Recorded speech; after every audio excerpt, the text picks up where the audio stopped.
जी अस्सलाम वालेकुम वरहमतुल्लाहि वबरकातुहू। कैसे हम सब खैरियत? अल्लाह पाक सबको खुश रखे, आबाद हैं। मैं हूं मोहम्मद इरफान और आप लोग देख रहे हैं मरकान साईं यूट्यूब चैनल। तो चलें अपनी वीडियो स्टार्ट करते हैं। और वीडियो स्टार्ट करने से पहले मॉरल ऑफ़ द स्टोरी हम आपको बता दें कि एवें नहीं पकते कीमे दे करेले। तो स्टार्ट करते हैं कि एक नई नवेली दुल्हन को दूल्हे राजा फरमाइश कर गए कि मेरी बेगम आज ऑफिस से वापस आऊँगा तो आपने कीमे वाले करेले जो हैं वो पकाने हैं। तो बेगम साहिबा मुस्कुरा पड़ी। उसने कहा मैं आपको ऐसा खाना शाम को खिलाऊंगी कि ज़िंदगी भर आपने कभी खाया ही नहीं होगा। तो दूल्हे राजा मुस्कुरा कर बेस्ट ऑफ लक कहकर ऑफिस की तरफ रवाना हो गए। तो बीवी जो थी सबसे पहले उसने अपना सेल उठाया, उसने यूट्यूब खोला तो पता चला इंटरनेट की MB जो थी वो ख़त्म थी।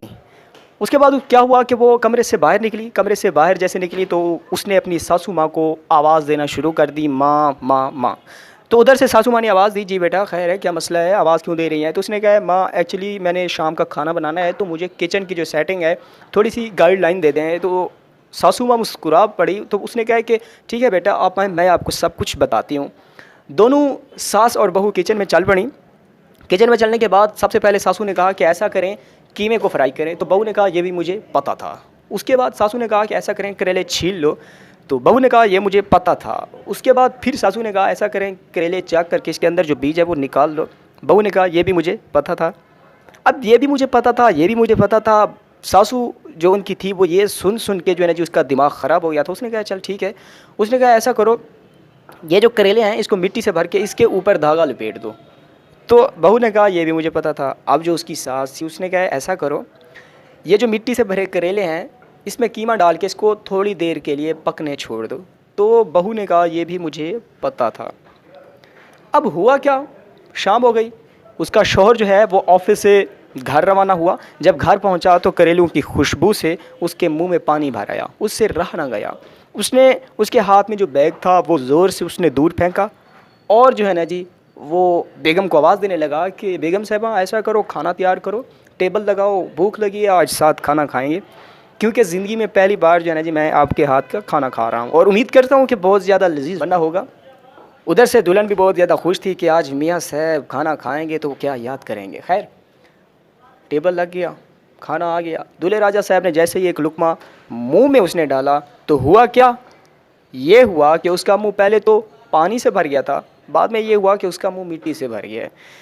अब उसने कहा कि क्या बनाया है? उसने कहा आली जान ये मैंने आपके लिए खाना बनाया और दिल से बनाया है और मैंने ये भी सोच रखा था और मैं इसका इनाम भी लूँगी अपने दूल्हा राजा से। दूल्हे राजा ने कहा चल भी ठीक है आ तुझे मैं इनाम देता हूँ। वैसे वो साथ बैठी हुई थी।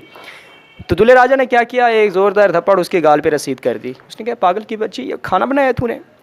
उधर से सास जो बैठी थी दूर वो ये कह रही थी कि ये भी मुझे पता था। अब हुआ क्या, मॉरल ऑफ़ द स्टोरी यही है कि एवें नहीं पकते कीमे दे करेले। लेकिन मेरे आइडिया के मुताबिक इसका जो मॉरल है वो यही है कि अगर आपको एक चीज़ के बारे में इल्म नहीं है, अगर आप एक चीज़ के बारे में नहीं जानते, ठीक जी, तो लाजमी नहीं है कि उस चीज़ में घुसो। अगर घुस भी गए हो तो जो बंदा वहाँ पे एज अ सीनियर है, ठीक जी, तो आप क्या करें उनसे रब्ता करो, उनसे एक्सपीरियंस अगर उसका आपसे हाई है क्योंकि वो सीनियर है तो आप उनसे नॉलेज लें। अगर आपको एक चीज़ के बारे में इल्म नहीं है तो आप उस चीज़ में जाने की कोशिश हरगिज़ ना करो। लेकिन हाँ मैं एक बात जो है ना जी अपने बचपन से लेकर इस उम्र तक सुनता आया हूँ वो ये है कि कोई भी काम हो, ये मैं भी मानता हूँ कि इंसान अपनी माँ के पेट से सीख के नहीं आता, लेकिन हाँ उसके बारे में उसको पता होना चाहिए। लेकिन उसको मेहनत तो करनी पड़ती है, वो काम का नॉलेज जो है उसको इकट्ठा करना पड़ता है, ठीक है ना। तो खैर ये थी हमारी आज की छोटी सी वीडियो। उम्मीद करता हूँ मेरी ये वीडियो आप लोगों को पसंद आई होगी और आपने मेरे चैनल को सब्सक्राइब करना है, मेरी वीडियो को लाइक कमेंट करना है, शेयर करना है। इंशाल्लाह ज़िंदगी तो फिर मुलाकात होगी।